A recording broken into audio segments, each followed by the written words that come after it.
আপনারা জানেন যে আমরা বাংলাদেশ সরকার আমাদের যেই ম্যান্ডেট দিয়েছে পার্বত্য চট্টগ্রামে যেই কার্যক্রম পরিচালনা করার জন্য, সেটাকে আমরা অপারেশন উত্তরণ বলি। সেই অপারেশন উত্তরণের একটা ম্যান্ডেটেড কাজই হলো আপনার অবৈধ অস্ত্র উদ্ধার। এটা আমরা সব সময় করি। এটা কোনো নতুন বা এই ঘটনার পরিপ্রেক্ষিতে করব এই বিষয়টা এমন না।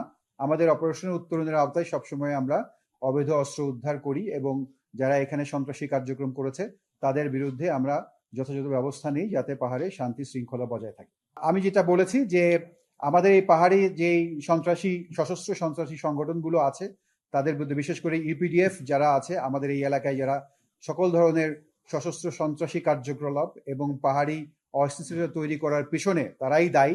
আমরা সবসময় তাদের বিরুদ্ধে আমাদের অভিযান পরিচালনা করি এবং তাদের অস্ত্রসহ তাদেরকে গ্রেফতার করে এই এলাকার যে শান্তি শৃঙ্খলা বজায় রাখার প্রচেষ্টা আমরা সবসময় চালিয়ে যাচ্ছি এবং এটা চলমান থাকবে। আমি জানি যে আপনারা খাগড়াছড়ি থেকে এসছেন, আপনারা খাগড়াছড়িতেও কিছু তথ্য সংগ্রহ করেছেন। আমাদের কাছেও যে তথ্য প্রমাণ আছে এ থেকে আমরা বলতে পারি, খুবই স্পষ্টভাবে বলতে পারি, এটা কোনো স্বাভাবিক ঘটনা না। এটা একটা ষড়যন্ত্র এবং এটা একটা পূর্ব পরিকল্পিত ষড়যন্ত্রের অংশ এবং আমরা যেটা বুঝতে পারছি যে এটা একটা বৃহৎ আকারের কোনো ষড়যন্ত্রের একটা অংশ বিশেষ এবং সেটার সপক্ষে আমাদের কাছে যথেষ্ট তথ্য প্রমাণও আছে। মূলত আপনি যেটা বললেন যে 144 ধারা, এটা বেসামরিক প্রশাসন তারাই এটা নির্ধারণ করেন এবং তারাই এটা এটা জারি করেন। এক্ষেত্রে বেসামরিক প্রশাসন আমাদের গুইমারা যে উপজেলার যে বর্তমান আইন শৃঙ্খলা যে পরিস্থিতি বা অবস্থা, এটার উন্নতির উপর ভিত্তি করেই তারা হয়তো সিদ্ধান্ত নিবে যে এটা কতদিন তারা এটা জারি রাখতে চায় বা কখন তুলে নিবে। খাগড়াছড়ির ঘটনাটা আপনারা যদি এটাকে ফলো করে থাকেন তাহলে দেখবেন যে এই ঘটনাটা 23 তারিখের যে ঘটনাটাকে কেন্দ্র করে, যে ধর্ষণের ঘটনাকে কেন্দ্র করে আস্তে আস্তে এটা আপনার বিস্তার লাভ করেছে, বড় আকার ধারণ করেছে। সেখানে খাগড়াছড়িতেও কিন্তু একটা অপচেষ্টা চালানো হয়েছে ইউপিডিএফ এবং তার অঙ্গ সংগঠনগুলোকে দিয়ে। যুগ্ম ছাত্র জনতা মঞ্চ বা এই একটা ব্যানারে তারা চেষ্টা করেছে এবং খাগড়াছড়িতে তারা এই যে অপচেষ্টাটা করেছিল, তারা একটা সাম্প্রদায়িক দাঙ্গা সৃষ্টি করারও চেষ্টা করেছিল, কিন্তু ঠিক সেখানে তারা এটা করতে সফল হয়নি। এটা আমাদের সেনাবাহিনী সহ সকল যে নিরাপত্তা বাহিনী যারা আছে তারা কঠোর হস্তে বা তাদের কার্যক্রমের মাধ্যমে এটাকে দমন করতে পেরেছে। এরপরে গুইমারার যে ইতিহাসটা একটু জানা দরকার। গুইমারা কিন্তু খুবই একটা শান্তিপূর্ণ জায়গা সবসময়।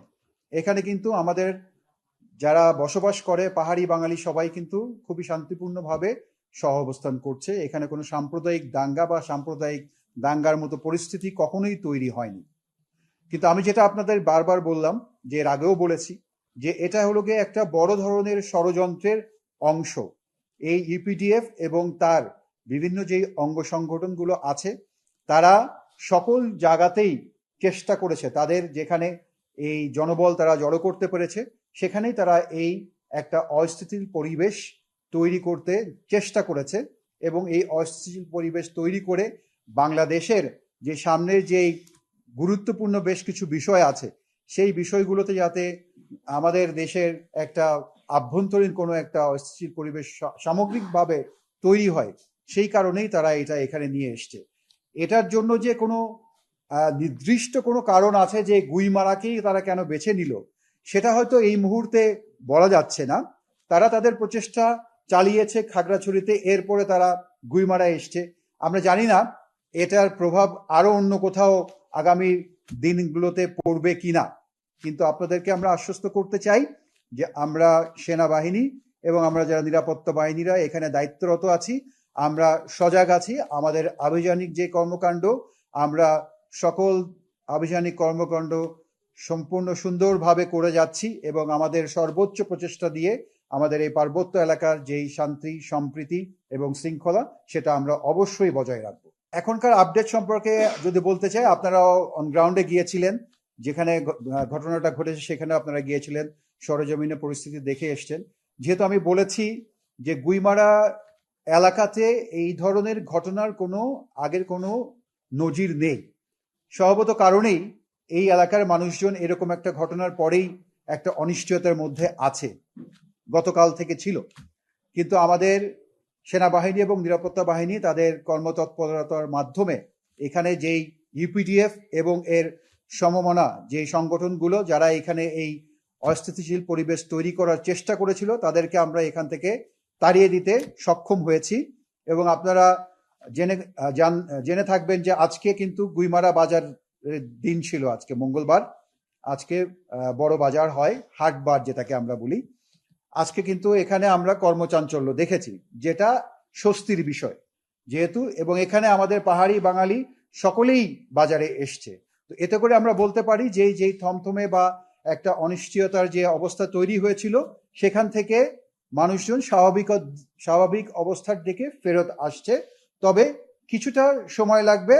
আবারও আমি আপনাদেরকে বলতে চাই যে আমাদের সেনাবাহিনী এবং নিরাপত্তা বাহিনী কর্মতৎপরতার মাধ্যমে আমরা খুব দ্রুতই এই এলাকার অবস্থার স্বাভাবিকতা ফিরিয়ে আনব। দেখেন, আমি আগে যেরকম বলেছি যে আমরা অপারেশন উত্তরণের আওতায় এখানে আমরা কাজ করছি, সরকার কর্তৃক প্রদত্ত কাজ করছি। সেই প্রদত্ত কাজের ভিতরে কিন্তু আমাদের একটা সম্প্রীতি এবং উন্নয়ন কর্মসূচি বলে আমাদের একটা কর্মসূচি আমরা সব সময় করি।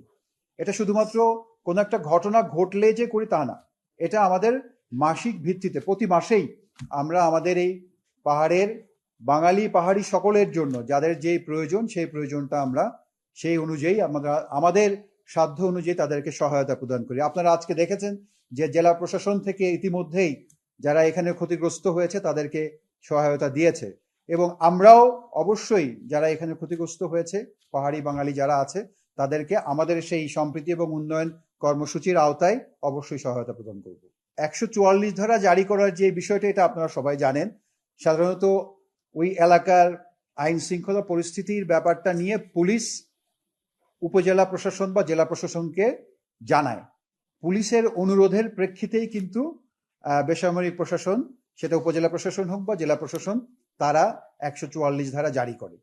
তো আমার বিশ্বাস এক্ষেত্রেও তাই হয়েছে। পুলিশ হয়তো খাগড়াছড়ির ঘটনাটাকে চিন্তা করে এবং এটা যে এখানে বিস্তার লাভ করতে পারে এবং এখানেও ছড়িয়ে যেতে পারে সেটাকে অনুমান করেই হয়তো উপজেলা প্রশাসনকে বলেছে এবং উপজেলা প্রশাসন সেই অনুযায়ী 144 ধারা জারি করেছে। দৈনিক বাংলাদেশ মিডিয়া, সত্যের সন্ধানে সারাক্ষণ।